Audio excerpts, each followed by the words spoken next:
What will school look like in the fall? That's a question on many parents' minds. We know how important schools are for the economy and for families to be able to plan their work and home life.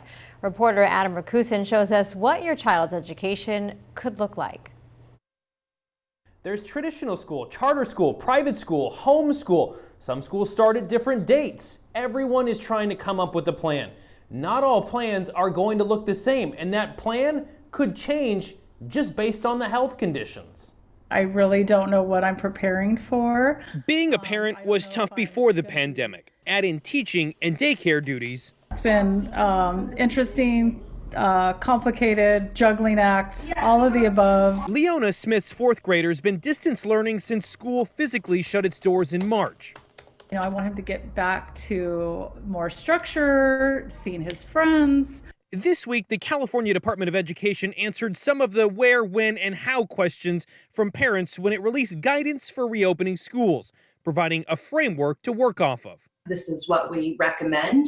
There's a lot of do this where practical or where feasible, but it really is up to local level county public health and then each individual school district and charter school to actually implement the guidance. At the state's second largest school district, San Diego Unified, leaders are taking that guidance and figuring out how to make it work within their schools. At the end of the day, we need to be ready to physically reopen our schools when the county public health officials say it's safe to do so. Cindy Martin is the superintendent at San Diego Unified. She says the state releasing guidance was step one in reopening.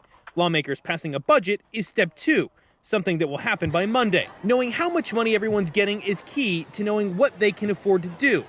The governor's May budget revise proposed a 10% reduction in the local control funding formula. We've advocated at the state and federal level for appropriate funding to not just kind of reopen schools, but powerfully reopen schools with a model that is going to work for the social emotional needs, health needs, and cleanliness needs, as well as the medical needs. Martin says no matter what's in the budget, schools will have options for families because not everyone will be ready to send their kids back. So while some kids will be on campus, others will be learning from home. Things like face masks and staying 6 feet apart, those were suggestions in the guidelines that may be a reality. Those are the guidelines today. Next week they could change. 2 weeks from now they could change. By August 31st they could change. So we're going to plan based on the guidelines that we see right now, but they might be different by the time we open. For parents, some answers will help them start planning for the future. The not knowing is it's hard. I would love to know what's going on. Adam Rakusin, KSBY News.